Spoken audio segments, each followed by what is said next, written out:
Hi guys, welcome back to my channel. It's Belle. In honor of Mental Health Week being last week and National Mental Health Day being on the 10th, I wanted to post this on the 10th, but I got a little sidetracked.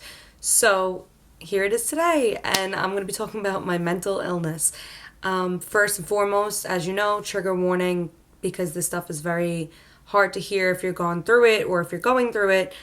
Sometimes it makes people feel better, which is why I make it, but sometimes it makes people feel worse. So just a trigger warning, I will be talking about BPD and a couple other things that are extremely triggering to some people. So yeah, with that being said, let's get right into it. The first time I heard the words borderline personality disorder, I was only 12 years old, which I know what you're thinking, that's extremely young to diagnose a child with BPD. But I was never formally diagnosed with BPD back then. I talk about this a little bit in one of my previous videos about how I ended up in the mental institution, because I was actually treated with medication for depression and anxiety, but I did DBT, which is a behavioral therapy that's primarily for people with borderline personality disorder. A BPD is a cluster B personality disorder, and personality disorders have a lot of depth, if that makes sense. They are extremely complex, and BPD is one of the most complex ones, and it is highly stigmatized. Most personality disorders are highly stigmatized, but BPD has really blown up in the last, in my opinion, the last year. I actually made a tweet about that, how a lot of people think it's like edgy or like cool to have BPD, and a lot of people talk about it. A lot of people on TikTok claim they have it, and whether they do or they don't, they make a lot of jokes about it, which, side note, I feel like it's one thing to make jokes, but it's one thing to continue to stigmatize a mental illness. So if you say, I'm so toxic because I have BPD, that's stigmatizing the illness, because not every single person that has BPD is toxic, and being toxic or being manipulative or being all these things that are associated with having BPD keeps the stigma going, and we want to break that, because you should be in therapy thoroughly working on these toxic traits that you have, regardless if you have a mental illness or not. It's not an excuse to be toxic. Borderline personality disorder, otherwise known as BPD, is a mental disorder that highly impacts the way that you think about other people and the way that you think about yourself. BPD is a mental disorder that's characterized by unstable moods, behavior, and relationships. And the relationships one is a very important one, as that's a lot of what it stems from and how it's created. It's mainly an environmentally made disorder. For instance, for me, I grew up in a very toxic household. I grew up around a lot of domestic violence and domestic abuse, and that's kind of what left me to be so unstable, even at 12 years old. It's a very hard thing to deal with, and it is agonizing, because you feel either all or nothing, and it is so hard to manage that. I guess it's really hard to understand unless you're in the mind of someone who has BPD, because a lot of times they do things, and I've done things that didn't make sense. It didn't even make sense to me, and it's like scary from the outside looking in, but it's even scarier on the inside, where you feel all of these emotions or nothing at all. And it's extremely hard to deal with. And it's a lifelong thing. It doesn't just go away. And it takes a lot of work to actually get to a place where, like, I'm at now, where I'm finally stable, I'm not on medication, and from day to day, if I feel myself slipping, meaning like wanting to do something toxic or be impulsive or just anything like that, I stop myself, because I realize that I have this issue and that I need to constantly monitor myself every single day. Even after 6 years of treatment, to this day, I still tell myself, no, Belle, you can't do that, or no, Belle, you shouldn't think like that, or I have to ignore certain thoughts, or I have to really distract myself and ground myself if I feel that I'm getting out of control, or if I feel that I'm flying off the handle or anything like that. Diagnostic criteria of borderline personality disorder is in the DSM-5, which I've talked about multiple times, which is a diagnostic and statistical manual of mental disorders. And before I read this off to you, I just want to say that I do not condone self-diagnosing. If you feel like the criteria does relate to you, I would really suggest going to a doctor and actually getting diagnosed. Please do not diagnose yourself and say that you have this disorder when you don't know if you really do. It'll give you a false sense of knowing how to help yourself, and if you're wrong, it's not going to help at all, and it's best if you get diagnosed by a doctor. Self-diagnosing is problematic, and it usually won't help you, and if you do have borderline personality disorder and you are the one realizing it, you're going to need therapy anyway, so it's best to get a proper diagnosis by a professional. A pervasive pattern of instability of interpersonal relationships, self-image, and effects, and marked impulsivity beginning by early adulthood and present in a variety of contexts as indicated by 5 or more of the following. 1. Frantic efforts to avoid real or imagined abandonment. Note, does not include suicidal or self-mutilating behavior covered in criteria 5. 2. A pattern of unstable and intense interpersonal relationships characterized by alternating between extremes of idolization and devaluation. So I'm going to stop there. If you don't know what that means, it's basically like, I love you, I hate you so much. They tend to either hate or love and not really know the in-between. They don't really see things on a colorful spectrum. Things are usually very black or white. What splitting is in itself is a defense against abandonment, whether or not you think it. Because if you think of it this way, and I look back at myself now and I realize I would be very quick to hate people because I thought that they were going to hurt me. And it was easier to hate them and be the one to leave or be the one to end the relationship or be the one to be angry than it was to accept whatever it was that was actually happening. Like for me, I had a boyfriend when I was like 15 years old, and I would go from extremes of, oh my God, I love him so much, to I hate him so much. And it wasn't just me saying those words. I actually felt that inside of me. Like there was, like one night I'd be like, wow, I love him. And then I'd be like, wow, I really, really hate him. But it's not just saying it to say it. It's the actual feeling of loving someone and then hating someone, which are two totally different extremes. Number 3, identity disturbance, markedly and persistently unstable self-image or sense of self. So this is something I've always struggled with. Actually, being in the mind of someone who has BPD, it's a lot scarier than it even sounds, because there were days where like I just wanted to be somebody else, or I would want to change my aesthetic, or I'd want to change my hair, or I'd want to change what I wanted to do with my life, or I'd just constantly create new projects for myself, or want to hang out with new types of people. Number 4, impulsivity in at least 2 areas that are potentially self-damaging: spending, sex, substance abuse, reckless driving, binge eating, etc. Note, does not include suicidal or self-mutilating behavior, because, okay, so impulsivity is something that I personally struggled with as well for years. I'm going to get really personal because that's why I wanted to make this video, and I wanted to talk about the rawness of what BPD is and not stigmatizing and not making fun of it or making light of it. I do things. I would impulsively hook up with guys. I would impulsively spend my money. I would impulsively steal things at 16. 16 was like the peak, and not only was I on a antidepressant that made me so much worse, I was not in treatment. I was completely discharged from my psychiatrist's office, and I was going through a lot of family stuff, and I actually ran away. And that was that's one of the most impulsive things I've done too. And I would constantly do impulsive things that would either sabotage my relationships, my friendships. I would binge eat. I would fight people. I would fight with people. I would say things that were just impulsive and out of line. And I acted extremely impulsive in like every single aspect of my life. And I ended up on rock bottom because of that. 5. Reoccurrent suicidal behavior, gestures, or threats, or self-mutilating behavior. So finally, we're at this one. I cut myself since I was 11 years old. Looking back at it now, I can't believe that, because I have younger cousins who are around the same age, and I look at them and they are so innocent and they are so pure, and I wasn't that way, and I was extremely disturbed. By 12 years old, I actually attempted suicide for the first time, a couple days before my 13th birthday, and I cut myself at 11, which is extremely young. And I try to think back to how I even learned that or why I wanted to do that. And I was just so quick to hurt myself, and it became an outlet for me. And I talked about that on my channel a lot, about self-harm, and that's something I struggled with for years. That was actually the biggest indicator, even at 12 years old, that I had BPD.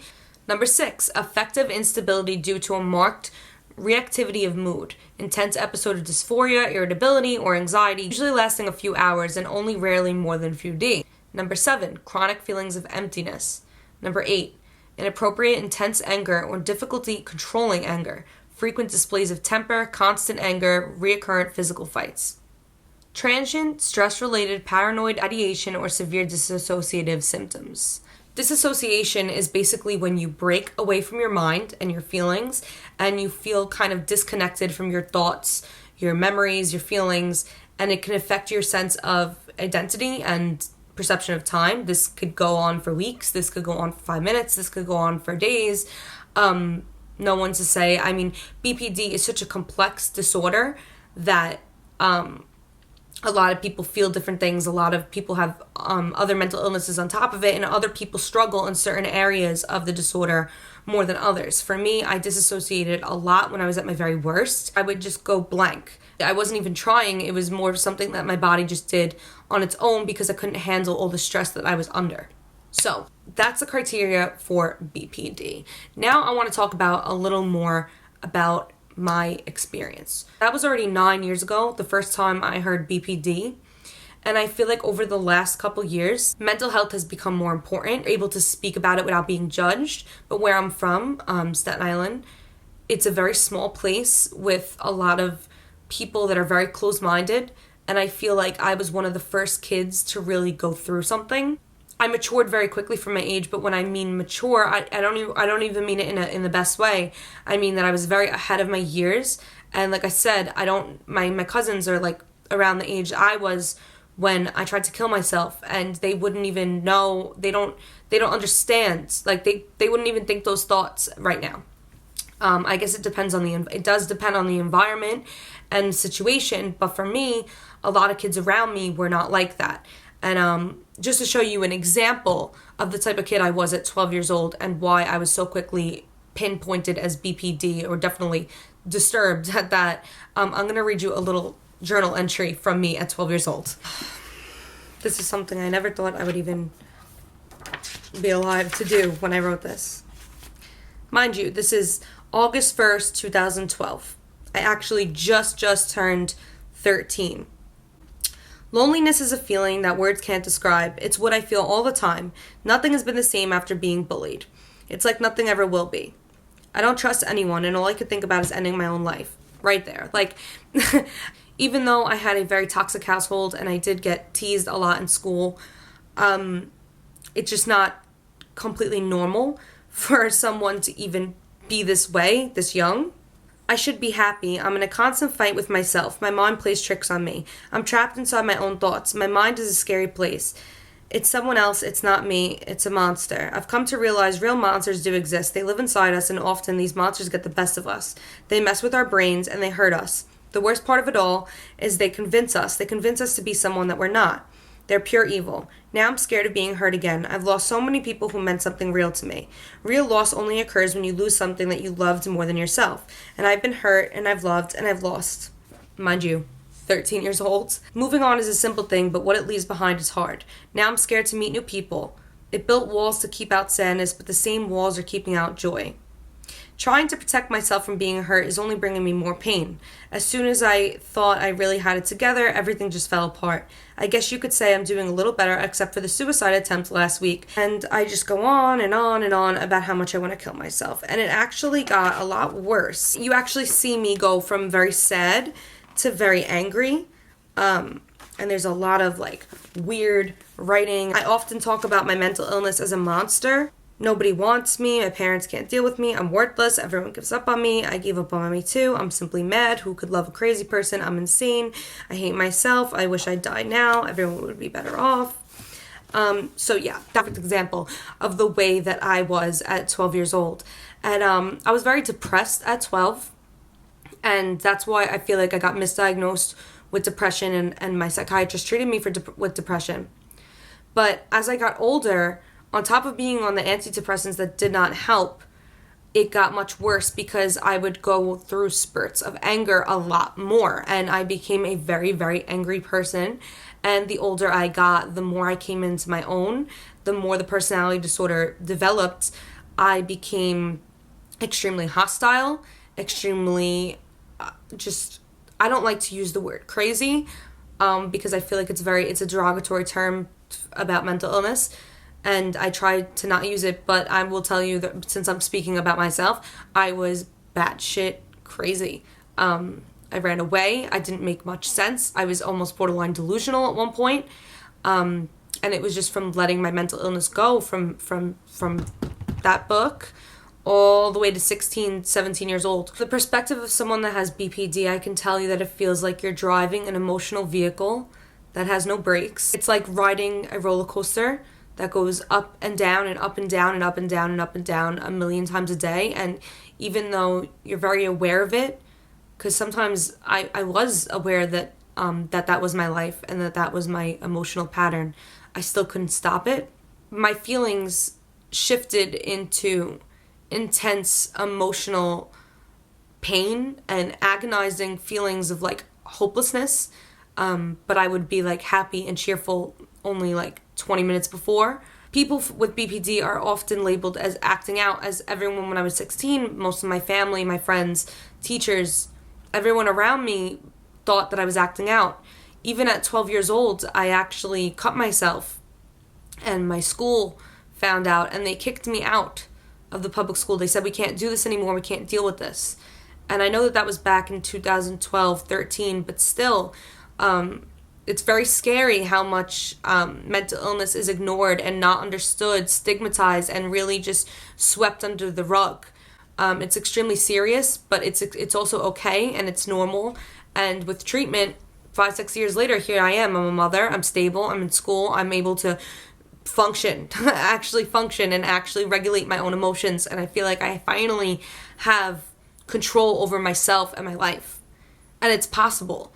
And you just need to want it, because there are people who are sick that I know, even personally, that don't want to get better. They know, they see the way that they are, they see how it has affected their lives, but until you want to take control of your own life, you just won't. No one's going to come and hold your hand and force you to do that. But the most important thing about this disorder that I've learned is just because you have BPD does not mean that you are dangerous. It doesn't mean you are a manipulative or evil person. Your character and who you truly are at the core and your mental illness, it has nothing to do with it. You could have BPD and be a bad person, and you could have BPD and be a good person, but it has nothing to do with one or the other. If people constantly try to tell you, you need help, you're doing A, B, C, and you refuse it, to a certain extent, it will become who you are, but at the core, it's not, if that makes sense. And there's always ways to get better. It's just if you choose to accept that help or not. Being impulsive does not mean that you are violent. Being on medication does not change who you are as a person, as I took not only the antidepressant that I shouldn't have been on, but I was on a mood stabilizer, and it really, really helped. Just because you know someone with BPD does not mean you know everyone with BPD, as cases are extremely different based on so many situations, circumstances, and just the person itself. Like for me with my BPD, I struggled with different things than my friend who has BPD, and my environment made me a certain way and her environment made her a certain way. Friendships and relationships can definitely be tough, but that doesn't mean that they're impossible. You just need to keep reminding yourself that the other person has feelings as well as you, and that's one thing that's helped me the most. It's really hard, and it's a battle, and I battled with this now for 9 years, and to this day, I won't lie and sit here and say I'm perfect, I'm so cured. I'm definitely stable, and I'm definitely doing well, but there are mornings where I have to drag myself out of bed, and there are days I need to remind myself that I have to be the best person that I could possibly be. There are a lot of triggers, there are a lot of things that make me want to have setbacks. I get impulsive, but I try to monitor myself, because being self-aware is the key. Knowing you have a problem and always monitoring this issue is the key to constantly making sure that you're okay. And it's a lot of work and it's hard, but it is definitely possible to make a recovery. Stopped cutting myself by the age of 16. My last suicide attempt was around the age of 13, and I hit rock bottom when I was 16 when I lost my mind completely. But from rock bottom, usually the only place to go is up. But I'm proud of who I am today, and I can sit here and talk about it and not worry about being judged or being called crazy. I'm not crazy. I'm human, and I am proud of myself for all of my progress. And I'm proud of myself for being able to sit here in front of you today and say that after 6 years of treatment and 9 years of dealing with this, that I am a better person from it, I've learned from it, and I've grown. Help is real, hope is real, and recovery is real. And although it is stigmatized and it's scary to talk about, scary to go through, you're talking about something that gives you distorted self-image, mood swings, disassociation, splitting, impulsivity, self-injury, suicidal thoughts, inappropriate anger, self-control, suicidal threats. Like, not only do you treat other people poorly because of this, but you treat yourself really badly, and it hurts to go through very much. Growing up and learning about myself, about my illness, my issues, I took them on as my own. I stopped blaming other people for them, and now I fully dedicate my life to mental health, and that's hopefully the field that I will be in once I'm a registered nurse. So in honor of Mental Health Awareness Week, I really wanted to speak out about BPD, which is my own personal demon my entire life, and I want people to realize that mental health is just as important as physical health, and it doesn't define you as a person. It's okay not to be okay, and it's okay to get help. From young as 12 years old all the way to 16, all the way to now, I struggle, and I know tons of other people that do, and there are tons of people that don't even want to get help for it. There are people who are scared to speak out about it. There are people who are embarrassed of it. There are people who refuse to get help because they just don't want to accept that there's something wrong. It's something that needs to be normalized. It's okay to talk about your mental illness. It's okay to speak out about it. It's not okay to continue to stigmatize, and it's highly inappropriate to make jokes or make it look cool, but it's definitely okay to talk about it, and it's okay to know that you're not alone. It's okay to let others know that they're not alone. It's a constant fight between you and yourself, and it's something that is draining, and sometimes it feels like you're drowning. But hope is real, help is real, recovery is real. I'll wrap this up by saying one last thing that I've learned. As crazy as you might feel sometimes, you are not alone. You don't have to go through this alone, and you don't have to just deal with it by yourself within your own head. Please, if you are struggling, reach out. And even if you know what you have and you're aware and you feel yourself slipping, get help. Stay in treatment if you need to. Don't be embarrassed. Don't be ashamed. You don't need to go through this alone. No one has to go through this alone. Thank you guys for watching, and I'll see you guys next time. Stay strong.